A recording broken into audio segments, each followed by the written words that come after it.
श्रद्धेय आचार्य मिथिलेश नंदिनी शरण जी,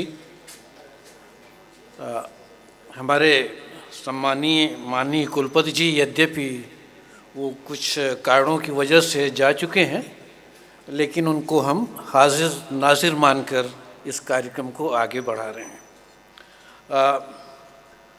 श्री रूपरे चौधरी जी, कृपाशंकर चौबे जी, सम्मुख उपस्थित विद्वज्जन, विद्यार्थियों और छात्रों, नागरी पचारणी पत्रिका अब आपके सम्मुख है। ये निर्णय करना अब आपका सुधीजनों का दायित्व है कि ये कैसी बन पाई। आप जानते हैं कि काशी हिंदू विश्वविद्यालय और विशेष रूप से हिंदी विभाग और नागरी पचारणी सभा का बहुत गहरा अंतरंग संबंध रहा है। जो विद्वान और आचार्य हिंदी विभाग में काशी हिंदू विश्वविद्यालय के कार्यरत थे, वो नागरी पचारणी सभा में भी बहुत महत्वपूर्ण भूमिका निभा रहे थे। ये सिर्फ संयोग नहीं है, इसके लिए यद्यपि हमारी परंपरा में ये कहा जाता है कि आलोचना सामने करनी चाहिए और प्रशस्ति पीठ पीछे करनी चाहिए, लेकिन उसको थोड़ा सा मैं तोड़ते हुए यहाँ पर इसका श्रेय व्योमेश शुक्ल जी को देता हूँ। वो इसके लिए विशेष रूप से उनकी भूमिका बहुत महत्वपूर्ण रही है कि उन्होंने नागरी पचारणी पत्रिका के संपादन का काम मुझसे कहा कि मैं करूं। और आप जानते हैं कि व्योमेश जी का व्यक्तित्व बड़ा सम्मोहक है, जिसे अंग्रेजी में कहते हैं आर्ट ऑफ परसुएशन, कि जो न मान रहा हो उसको भी वो मना लें, इस कला में वो माहिर। मैं अब आप जानते हैं, बताने की आवश्यकता नहीं कि अपनी व्यस्तताओं की वजह से प्रारंभ में मुझे संकोच हो रहा था कि इस पत्रिका के संपादन का गुरुतर दायित्व का निर्वाह करना हो सकता है कि मेरे लिए मुश्किल हो जाए, लेकिन जैसा कि मैंने कहा कि इस कला में वो सिद्धस्थ हैं, उन्होंने कहा कि नहीं, आप इसको निकालिए और आगे अगर आपका मन नहीं लगेगा तो फिर आप सोच लीजिएगा, लेकिन प्रारंभ में आप इसको निकालिए। और एक तरह से मैं फंस गया, और आप जानते हैं कि उसका जो परिणाम है वो आपके सामने।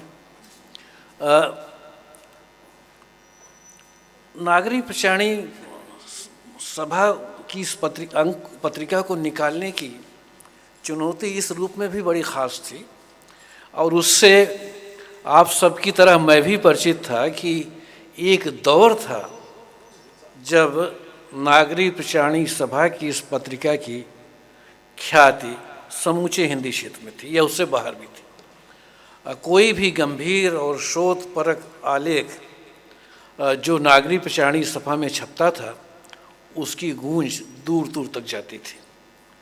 ये कहानी अलग है कि फिर बाद में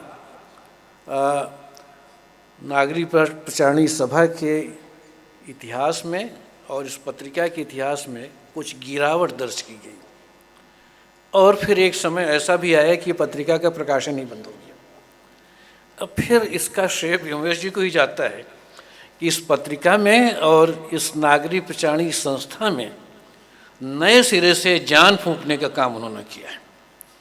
उसमें जो इतनी सारी सक्रियता दिखाई पड़ रही है, उसका श्रेय आपको चाहे न चाहे व्योमेश जी को देना पड़ेगा, वो इसके अधिकारी हैं। इसलिए एक बड़ी चुनौती ये थी कि नागरी पचारणी पत्रिका वैसी ही निकले, या कम से कम उसके कुछ तो समीप उसका स्तर हो जिस तरह से एक ज़माने में वो पत्रिका निकलती थी। ये काम आसान नहीं था, क्योंकि उद्देश्य सिर्फ पत्रिका निकालना नहीं था कि पत्रिका निकल गई और हो गया। कि सांप भी न मरे और लाठी भी न टूटे और काम हो गया, वैसी पत्रिका निकालना शायद उद्देश्य नहीं था, इसलिए ये काम कठिन था। लेकिन मेरा थोड़ा सा अनुभव रहा है और विशेष रूप से ब्रजभाषा के महाभारत पर काम करने का अनुभव रहा है। और वो ये, और आपको मालूम होगा कि लगभग 8 खंडों में 5000 पृष्ठ प्रकाशित को संपादित करना एक बड़ी चुनौती थी। तो उससे मैंने कुछ सीखा। यद्यपि कई बार आप ज्ञात सत्य को भी जब तक अपने अनुभव से अर्जित नहीं कर लेते हैं तब तक उसको आप स्वीकार नहीं करते हैं। मैंने ये सीखा कि अगर आप उसकी समग्रता पर ध्यान देंगे तो शायद आप धैर्य छोड़ देंगे। इसलिए बेहतर ये है कि एक एक तिनके को चुनने पर आप ध्यान दीजिए, घोंसला बन जाएगा। परिश्रम कीजिए, उद्यम कीजिए और उसका परिणाम बेहतर होगा। लेकिन अगर आप परिणाम पर ज़्यादा ध्यान देंगे तो शायद आपका जो केंद्र है, जहाँ पर आपको अपनी मेधा को केंद्रित करना चाहिए, वहाँ पर आप उस तरह से उसको केंद्रित नहीं कर पाएंगे। उद्देश्य पर ध्यान दीजिए, स्वयं को ज़्यादा महत्व मत दीजिए, शायद उससे कार्य हो जाता है। राह कैसे निकालनी है इस पर आप ध्यान दें तो मंजिल मिल जाती है। इसका उल्टा करें तो शायद हमें वो अभीष्ट नहीं प्राप्त होता जिसकी हम कामना करके किसी कार्य को प्रारंभ करते हैं। इसलिए मैंने कहा कि ये अंक जैसा है वो आपके सामने है, और अब आपके सहयोग से और आपकी सम्मति से हम लोगों का ये प्रयास होगा कि भविष्य में भी इसके अंक इसी तरह से बेहतर अंक हम निकाल सकें। अभी तक जिस प्रकार की प्रतिक्रियाएं आ रही हैं उससे थोड़ा सा हम प्रसन्न हो सकते हैं कि शायद ये अंक बेहतर निकला है। लेकिन सिर्फ आपकी प्रशस्ति नहीं चाहिए, प्रशस्ति के साथ साथ आपके सुझाव भी हमारे लिए बहुत ही महत्वपूर्ण है। और कहीं अगर कोई चूक हुई है तो उसका भी निर्देश करना मुझे लगता है कि आपका दायित्व है।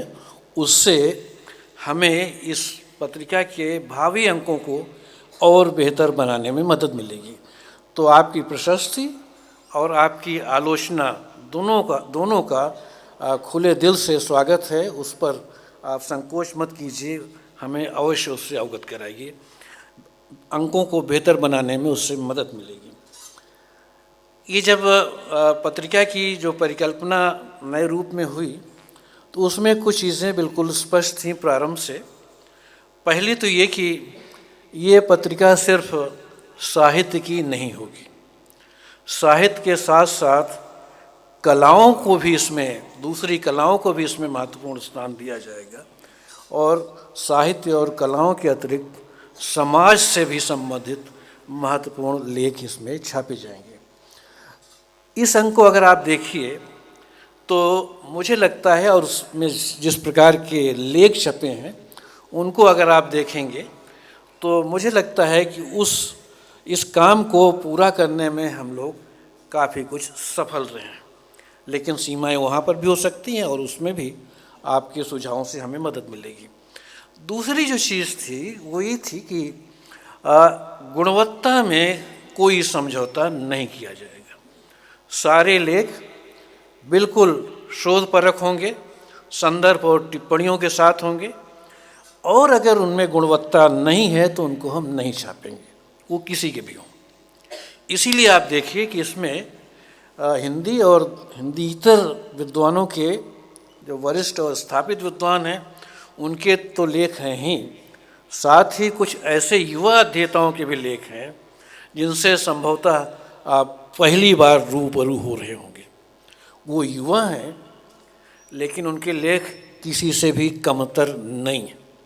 तो इसलिए हमने ये भी निर्णय लिया कि चाहे वो युवा हो या चाहे वो वरिष्ठ अध्येता हो या आलोचक हो या विद्वान हो, किसी का भी लेख हो, अगर उसमें गुणवत्ता नहीं है तो उसको हम प्रकाशित नहीं करेंगे। तीसरी चीज़ ये थी कि जो भी हम प्रकाशित करें उसको लोगों तक पहुंचाने का भी उद्यम किया जाए, जिसकी तरफ हमारे कुलपति महोदय ने विशेष रूप से उसकी तरफ संकेत किया कि प्रकाशन तो आवश्यक है, लेकिन प्रकाशन के साथ साथ उसको लोगों तक पहुंचाना भी ज़रूरी है। और इस काम में नागरिक पचाणी सभा मुझे लगता है कि बहुत बेहतर ढंग से काम कर रही है। इस पत्रिका के अंक बहुत कम समय में सभी लोगों तक पहुंच जाएंगे, कुछ लोगों तक पहुंच रहे हैं और कुछ लोगों तक भेजने की प्रक्रिया में है। पाठकों के साथ साथ इस अंक में जिन लोगों ने योगदान किया है उन सभी की भी बड़ी उत्सुकता थी।